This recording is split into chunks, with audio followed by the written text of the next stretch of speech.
Ang mabuting balita ng Panginoon ayon kay San Juan. Noong panahong iyon, si Maria ay nakatayong umiiyak sa labas ng libingan. Yumuko siya at tumingin sa loob. May nakita siyang dalawang anghel na nakaupo sa pinaglagyan ng bangkay ni Jesus. Ang isa ay sa gawing ulunan at ang isa na may sa paanan.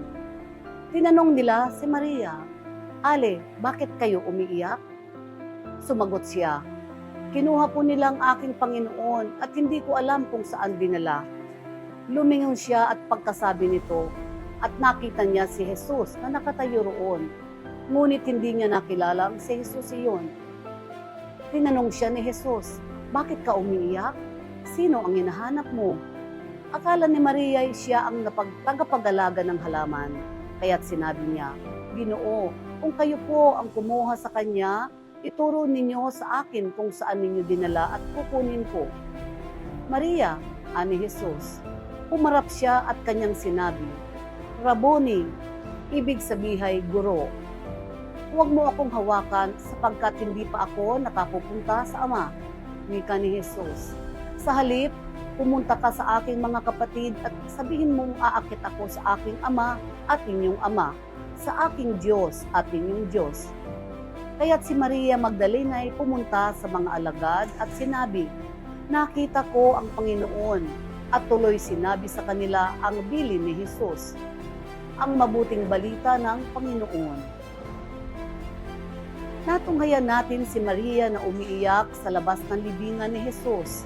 Akala niya ay nananatiling patay ang Panginoon, pero buhay siya. Sa sobrang iyak niya, hindi niya nakilala si Jesus. Sa maraming mga bagay o pagkakataon, sa sobrang lungkot natin ay hindi rin natin masyadong makita si Jesus kahit siya ay naroroon. Kapag tayo'y nasa dilim, ang pakiramdam natin ay malayo siya dahil hindi natin mabuksan ang ating mga mata. Sa kabila nito, tinatawag pa rin tayo ng Diyos sa ating pangalan kung paano niyang tinawag si Maria Magdalena.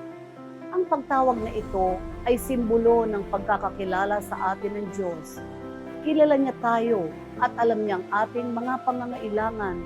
Kung tatawag tayo sa Kanya at sasabihin natin kung ano ang ating mithiin, hindi niya tayo tatanggihan.